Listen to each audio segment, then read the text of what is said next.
Hello friends, मैं हूं गणेश। तो दोस्तों, आप लोग का एग्ज़ाम समाप्त हो गया केमिस्ट्री का। तो उसका मैं क्वेश्चन पेपर का पूरा सॉल्यूशन लेकर आए हैं। पूरा जितना ऑब्जेक्टिव है पूरा का पूरा सॉल्यूशन लेकर आए हैं। सेट ए का है। आप लोग का कोई भी सेट हो, आप लोग को कोई दिक्कत नहीं लेना है। आप लोग का क्वेश्चन एक ही रहता है, सिर्फ नंबर आगे पीछे रहता है। आप लोग मिला लीजिएगा, पूरा पूरा केमिस्ट्री से है। और आप लोग अगर वायरल क्वेश्चन लेना चाहते हैं तो हमारे टेलीग्राम से जुड़िए, जिसका नाम है मैथ हैकर। डिस्क्रिप्शन में लिंक मिल जाएगा, नहीं तो टेलीग्राम पर ही सर्च कीजिएगा। मैं सभी विषय का डाल देता हूँ जब मेरे पास क्वेश्चन आता है तो इस क्वेश्चन देखिए, सेट नंबर ए का है और इंटरमीडिएट एग्जामिनेशन 2022 एनुअल और केमिस्ट्री का है। और आप लोग कोई भी सेट हो तो आप लोग ज़रूर देखिए, पूरा का पूरा देखिएगा तो ही आप लोग को समझ में आएगा। आप लोग 10-15 देखते हैं, उसके बाद छोड़ देते हैं, उसके बाद कहते हैं नहीं पता चलता है। तो आप लोग 15-20 तक देखिएगा तो आप लोग का अपना सेट का मिलने लगेगा। 15 से 20 तक आप लोग मिलाइएगा तो आप लोग का पूरा मिल जाएगा। तो चलिए सीधे आप लोग को क्वेश्चन पर लेकर चलते हैं।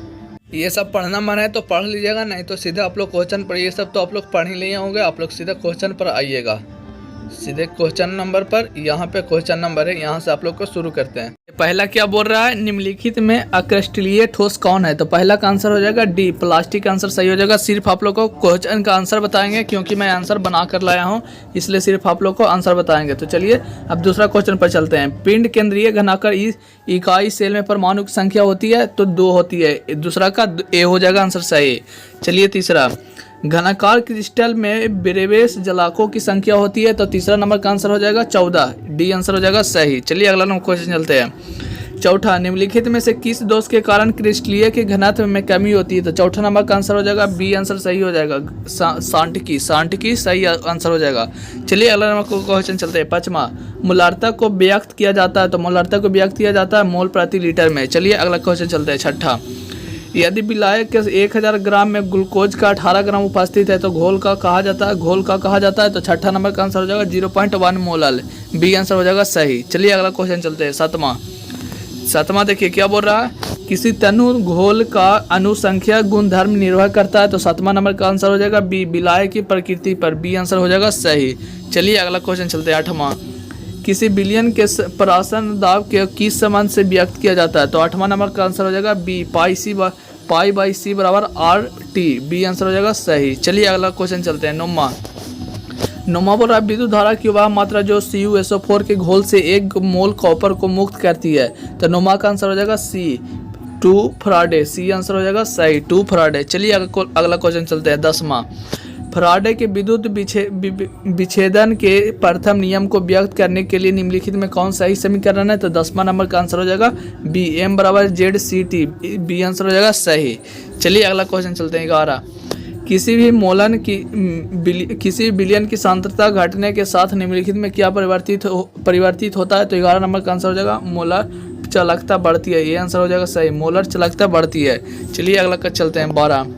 12 बोल रहा है, निम्नलिखित में से कौन प्राथमिक सेल नहीं है। तो 12 नंबर का आंसर हो जाएगा डी, लेड संचायक प्राथमिक सेल नहीं है। चलिए अगला क्वेश्चन चलते हैं। 13, निम्नलिखित में कौन कारक अभिक्रिया दर को प्रभावित करता है। तो निम्नलिखित में से कौन कारक करता है। तो 13 नंबर का आंसर हो जाएगा डी, इनमें से सभी, ताप, दाब, सांद्रण, तीनों आंसर सही हो जाएगा, डी आंसर सही हो जाएगा। 14 चलते हैं। शून्य कोटि अभिक्रिया के लिए वेग स्थिरांक की इकाई होती है। तो ये 14 नंबर का आंसर हो जाएगा ए, मोल लीटर इनवर्स ओवन सेकेंड इनवर्स। चलिए अगला क्वेश्चन चलते हैं। 15, यदि कोई प्रथम कोटि का अभिक्रिया 32 मिनट में 75% पूरी हो जाती है तो इसे 50% पूरा करने में कितना समय लगेगा। तो 15 नंबर का आंसर हो जाएगा सी, 16 मिनट, सी आंसर हो जाएगा सही। चलिए अगला क्वेश्चन चलते हैं। 16, यदि किसी अभिक्रिया का वेग निम्नांकित प्रकार से व्यक्त किया जाता है, वेग k² b, तो इस अभिक्रिया का कोटि होगा। तो 16 नंबर का आंसर हो जाएगा बी, 3 आंसर हो जाएगा सही। चलिए अगला क्वेश्चन चलते हैं। 17, भौतिक अधिशोषण के लिए अधिशोषण की ऊष्मा होती है। तो 17 नंबर का आंसर हो जाएगा ए, 20 से 40 किलो जूल मोल इनवर्स। 18, चलिए, जो पदार्थ जल का पृष्ठ तनाव कम कर देता है कहलाता है। तो 18 नंबर का आंसर हो जाएगा डी, पृष्ठ सक्रिय कारक। चलिए 19 नंबर का चलते हैं। 18 का डी, अब 19 चलते हैं। 19 बोल रहा है, निम्नलिखित में कौन जल में कोलाइडी विलयन का निर्माण करता है। तो 19 नंबर का आंसर हो जाएगा सी, स्टार्च, सी आंसर हो जाएगा सही। चलिए अगला क्वेश्चन चलते हैं। 20, निम्नलिखित में से कौन पाई सी कारक है। तो निम्नलिखित में से कौन पाई सी कारक है। 20 का आंसर हो जाएगा ए, सामून, ये आंसर हो जाएगा सही। चलिए अगला क्वेश्चन चलते हैं। कालामाइन निम्नलिखित में से किस धातु का अयस्क है? तो कालामाइन किसका अयस्क है? तो जिंक का। डी आंसर हो जाएगा सही। चलिए अगला क्वेश्चन चलते हैं। मॉन्ड प्रक्रम के द्वारा निम्नलिखित में से किस धातु का शुद्धिकरण किया जाता है? तो किसका किया जाता है? तो निकेल को किया जाता है। ये आंसर हो जाएगा सही, मॉन्ड प्रोसेस के द्वारा। चलिए अगला चलते हैं। 23 थर्माइट विधि में निम्नलिखित में कौन अपकारक है? तो निम्नलिखित में कौन अपकारक है? एल्युमिनियम। ये आंसर हो जाएगा सही। चलिए 24 लोहा धातु के निष्कर्षण के दरमियान निम्नलिखित में से कौन धातु मल के रूप में प्राप्त होता है? तो 24 का आंसर हो जाएगा सी, CaSiO3। सी आंसर हो जाएगा सही। चलिए अगला चलते हैं। सबसे कम क्वथनांक वाली गैस है तो कौन है सबसे कम क्वथनांक वाली गैस? तो हीलियम। बी आंसर हो जाएगा सही। चलिए अगला चलते हैं। 26 निम्नलिखित में से कौन हाइड्रोजन बंध नहीं बनाता? तो 26 का आंसर हो जाएगा सी, HCl नहीं बनाता है। चलिए अगला क्वेश्चन चलते हैं। ऑक्सीजन और ओजोन है तो ऑक्सीजन और ओजोन है अपरूप। सी आंसर हो जाएगा सही। चलिए अगला चलते हैं। 28 निम्नलिखित में कौन द्विभाषिक अम्ल है? तो इस 28 नंबर का आंसर हो जाएगा H3PO3। ये आंसर हो जाएगा सही। चलिए अगला क्वेश्चन चलते हैं। 29 संक्रमण तत्वों का स्थान आवर्त सारणी के अंतर्गत है तो 29 नंबर का आंसर हो जाएगा सी, डी ब्लॉक में। संक्रमण धातु डी ब्लॉक में रहता है। चलिए 30 नंबर निम्नलिखित में से कौन संक्रमण धातु का युग्म है? तो 30 नंबर का आंसर हो जाएगा डी, CU और Fe। डी आंसर हो जाएगा सही। चलिए अगला क्वेश्चन चलते हैं। क्रोमियम Z=24 का इलेक्ट्रॉनिक विन्यास है तो 31 नंबर का आंसर हो जाएगा बी, 31 नंबर का आंसर हो जाएगा बी आंसर सही हो जाएगा। ए ऑर्गन 3D5 4S1। चलिए अगला क्वेश्चन चलते हैं। 32 निम्नलिखित में से किन तत्वों में 4F कक्षाओं में इलेक्ट्रॉन क्रमबद्ध रूप से भरता है? तो 32 नंबर का आंसर हो जाएगा ए, लेथेनाइड। आंसर हो जाएगा सही, लेथेनाइड। चलिए अगला क्वेश्चन चलते हैं। FeCN6-3 में Fe की ऑक्सीकरण अवस्था है तो 33 नंबर का आंसर हो जाएगा बी, +3। चलिए अगला क्वेश्चन चलते हैं। 34 नंबर का प्रसंकरण होता है तो इसको किस 34 नंबर का आंसर हो जाएगा सी, आंसर सही हो जाएगा DsP2। चलिए अगला क्वेश्चन चलते हैं। विटामिन B12 में निम्नलिखित में से कौन सा उपस्थित रहता है? तो कौन सा उपस्थित रहता है? 35 का आंसर हो जाएगा कोबाल्ट उपस्थित रहता है। ये आंसर सही हो जाएगा। चलिए अगला क्वेश्चन चलते हैं। 36 निम्नलिखित में से किस जटिल आयन की ज्यामितीय चतुष्फलकीय नहीं है? तो 36 नंबर का आंसर हो जाएगा बी, NiCl4 के -2। चलिए अगला क्वेश्चन चलते हैं। 37 एथिल ब्रोमाइड की अभिक्रिया सोडियम धातु से शुष्क ईथर में कराने पर बनता है तो 37 नंबर का आंसर हो जाएगा बी, ब्यूटेन बनता है। चलिए अगला क्वेश्चन चलते हैं। 38 निम्नलिखित में से किसका उपयोग निषेचक के रूप में होता है? तो 38 नंबर का आंसर हो जाएगा क्लोरोफॉर्म को। ये आंसर हो जाएगा सही। चलिए अगला क्वेश्चन चलते हैं। 39 निम्नलिखित में कौन क्लोरल का अनुसूत्र है? तो 39 नंबर का आंसर हो जाएगा ए, Cl3CHO। ये आंसर हो जाएगा सही। चलिए अगला क्वेश्चन चलते हैं। 40 जब CH3OH CH3Mg एक से अभिक्रिया करता है तो कौन यौगिक बनता है? तो 40 नंबर का आंसर हो जाएगा सी, मीथेन बनता है। सी आंसर हो जाएगा सही। चलिए अगला चलते हैं। 41 समान सूत्र जो इलेक्नॉल के सजातीय समूह को प्रदर्शित करता है तो वह है। तो 41 नंबर का आंसर हो जाएगा सी, CnH2n+2O। चलिए अगला चलते हैं। 42 एथेनॉल का समावीय निम्नलिखित में कौन है? तो 42 नंबर का आंसर हो जाएगा बी, डाईमेथिल ईथर। चलिए अगला क्वेश्चन चलते हैं। 43 देखिए 43 बोल रहा है निम्नलिखित में कौन ल्यूकास अभिकर्मक कौन है? तो 43 नंबर का आंसर हो जाएगा ए, आंदोलन ZnCl2 और सांद्र HCl। चलिए अगला चलते हैं।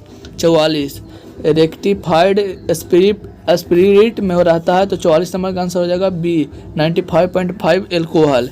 चलिए अगला क्वेश्चन चलते हैं। 45 एल्डिहाइड और कीटोन दोनों का समान सूत्र है तो एल्डिहाइड और कीटोन किसका सूत्र है? तो 45 नंबर का आंसर हो जाएगा बी, CnH2NO। चलिए अगला क्वेश्चन चलते हैं। वीडियो पसंद आए तो वीडियो को जरूर लाइक कीजिएगा। बोल रहा है आइसोप्रोपिल अल्कोहल के ऑक्सीजन से निम्नलिखित में कौन प्राप्त होता है? तो 46 नंबर का आंसर हो जाएगा ए, एसीटोन प्राप्त होता है। ये आंसर हो जाएगा सही। चलिए अगले चलते हैं। 47 कैल्शियम एसिटेट और कैल्शियम फॉर्मेट के मिश्रण को गर्म करने पर निम्नलिखित में क्या बनता है? तो 47 नंबर का आंसर हो जाएगा बी, एथेनॉल बनता है। बी आंसर सही। चलिए 48 C6H5MgBr का निम्न में किसके साथ की सही क्रम है? तो 48 नंबर का आंसर हो जाएगा सी, आंसर सही हो जाएगा 2, 3, 1। चलिए अलग क्वेश्चन चलते हैं। 49 निम्नलिखित में से किस यौगिक में कार्बोनिल समूह उपस्थित नहीं है? तो 49 का सी आंसर हो जाएगा सही, पिक्रिक अम्ल। चलिए अगला क्वेश्चन चलते हैं। 50 मोनो कार्बोक्सिलिक अम्ल निम्नलिखित में से किसका क्रियाशील समय अभी है?